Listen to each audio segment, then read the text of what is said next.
Hello, cats and kittens. Soy Jose Yoroshku. I'm back in the Crisis Corner on Manga Mondays, and I'm here to give my impressions of One Piece 1110 Starfall. The Gorosei have arrived in total. They're all here.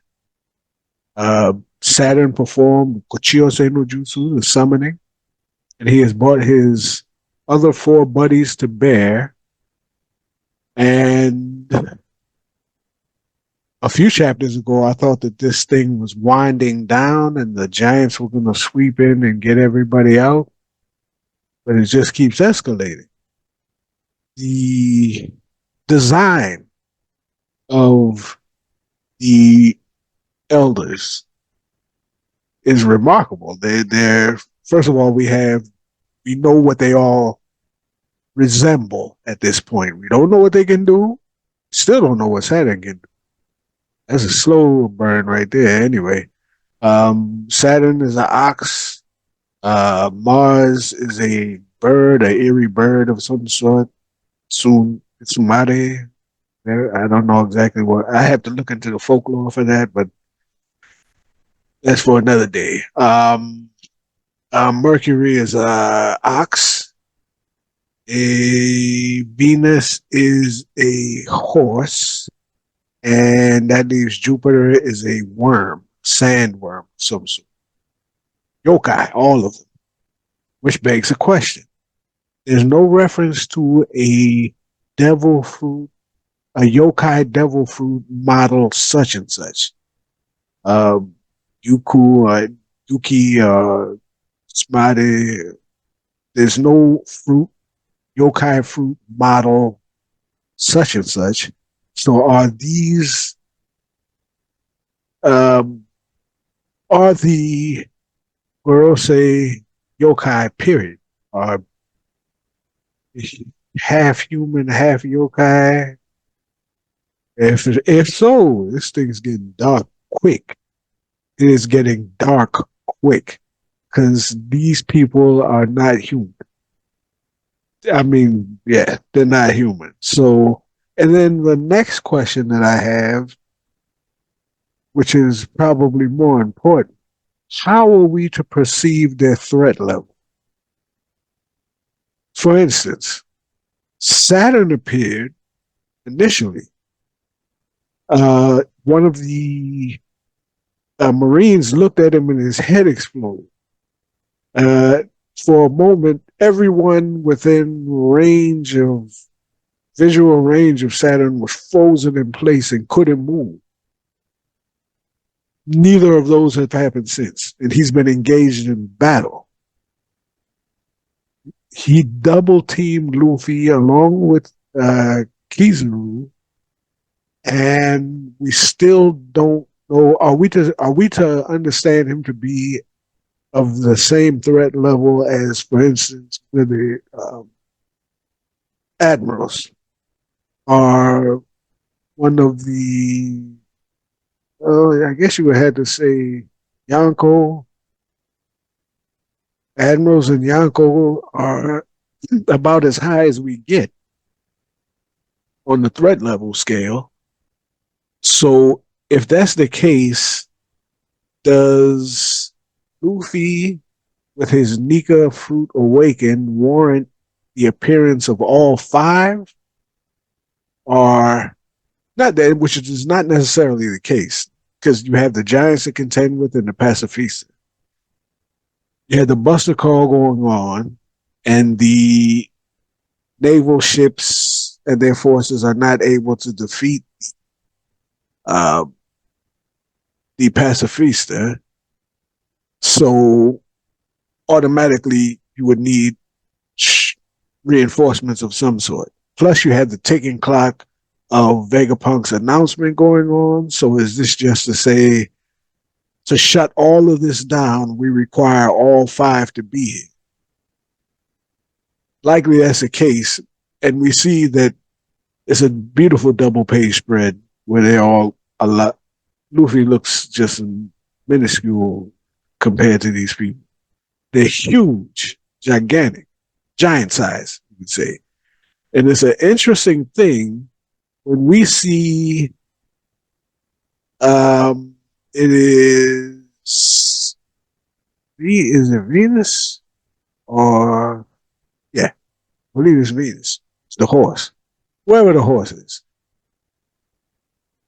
It's the panels on page 8, 9, going from left to right. Anyway, 8 or 9, where we see Venus using his he's using his observation to locate the pacifista.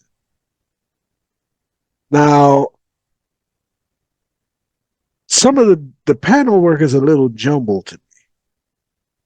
If we look at him, if we're looking at them in sequence, uses his observation, he's looking through the trees and the bushes and all of that, and he locates the pacifista. Then he morphs into his half uh, yokai, half human form. And are we to say that he blitzes him at that point? Or is that last panel on page 8 or 9 him running towards the pacifista, or is that still just observation, high hockey locating him? And then in one blitz, he just boom gets there and cuts and hits him with the whatever it is that he hit him with, some kind of a ice freezing type strike, similar, I guess, to what Brooke does. First, I thought he cut him in half, but he's not halved. He's he's described the result of the strike is described as the pacifista being temporarily frozen. If I'm following that correctly, like I say, some of the panel work is a little confusing to me, but he's blitzing these pacifista eh, and freezing them, which kind of makes sense, I guess, because they're property of the Navy, and if they can get them back under control, they're valuable assets. So there's no need to necessarily destroy them at this point. So if that's the case, that makes sense. So we see that Venus is a swordsman. I hope I'm saying it. That is Venus, Saint Venus or whatever his name is. He he's a capable swordsman. Again, I'm going back to threat level. Are we to say that he is beneath Mihawk as a swordsman?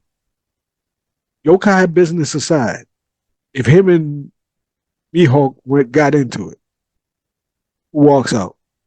See, I got to understand the threat level of these people so I can know how terrified I'm supposed to be for the Straw Hats. Yeah, they're bad. They're strong. It says they're the highest authority in the world. It didn't necessarily mean that they were the strongest individuals in the world.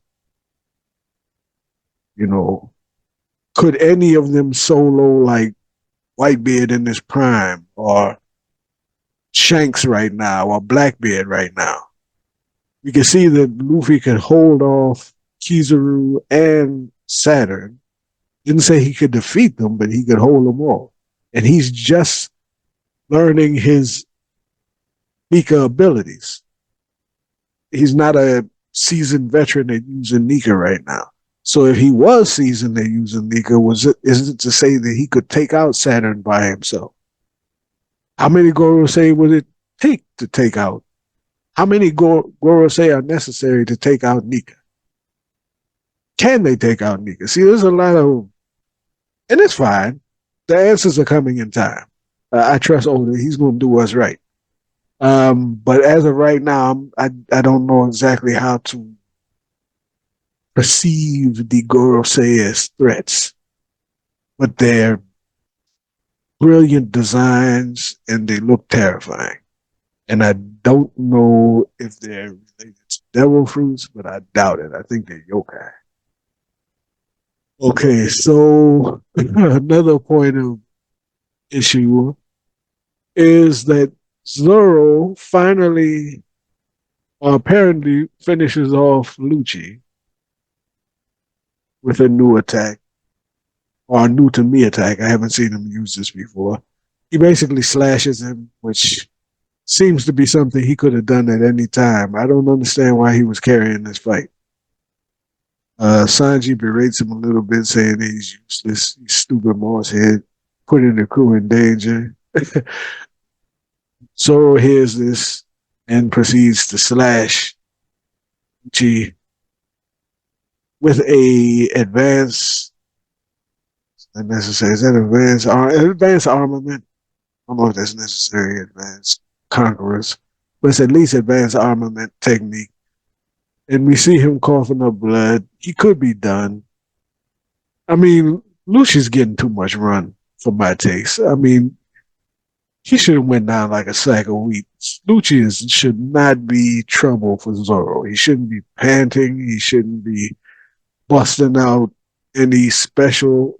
I mean, named attacks, yes. He shouldn't need to use any special attack of note. I don't even know if he should have to use advanced conquerors, advanced armament to take that man out. To be honest with you, that's just me. That's just me. I'm thoroughly disappointed in Zoro. I think he should have wiped up the floor with him, but maybe Oda just needed him out of the way so that all that other stuff can happen. And now the question is he going to run into Venus? And if he does, having wasted his time with Lucci, is he now too tired to effectively engage Venus in a battle? And also, can he engage Venus in a battle? Because we don't know what the threat level of the Yonko is. Is this somebody that they should even engage in battle? We saw the best feat that we saw Sanji perform was deflecting one of Saturn's kill strikes. He was going to lance, I think he was about to lance.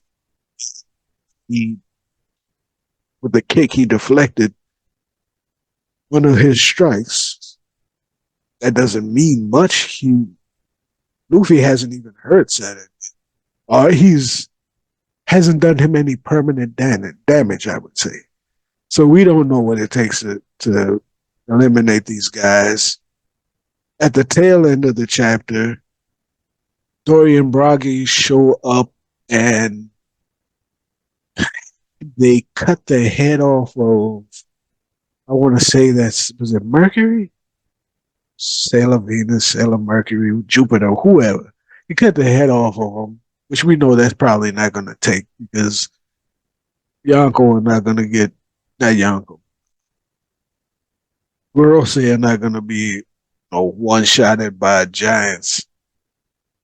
I don't think so. They're not even using hockey. They just cut his head up open. And they're worms. Worms are notorious for surviving being cut in half. Might make matters worse, as far as we know. But again, this is a retreat situation. This is a retreat situation. Sanji was right. Escape. Everybody get out of there. Jinbei now he's made contact with Zoro, which means Zoro can, by following Jinbei, he can successfully get back to the Sunny. That's settled. Sanji is running towards the Sunny, I believe. So he should be on the way to the Sunny. That just leaves Dory, Bragi, and Luffy. How are they going to escape the rest of the Morose? I hope Dory and Bragi don't sacrifice themselves so that Luffy can escape. They just showed back up after all of these years, you know. So I hope that doesn't happen. And the broadcast, we still have to hear what it is that Vegapunk has to say. We have the ticking clock is now at 7 minutes. That's a little irritating, but that's Oda's way. Likes doing clocks. What are they going to say? What impact is that going to have on the? You will find out. But the chapter is visually hyping up the Gorosei. They look fantastic. Uh, they look huge, imposing. I'm sold. Visually, I'm sold. But I would like to know what they do, what they can do, and scale them in some type of way, just so that I know. Anyway, good chapter. No break, so we'll get the resolution or the continuation of this battle in a few days. Let me know what you think. Let me know how strong you think the Gorosei are. Let me know what you think. Like, comment, subscribe, all that good stuff. And until next week, stay loose.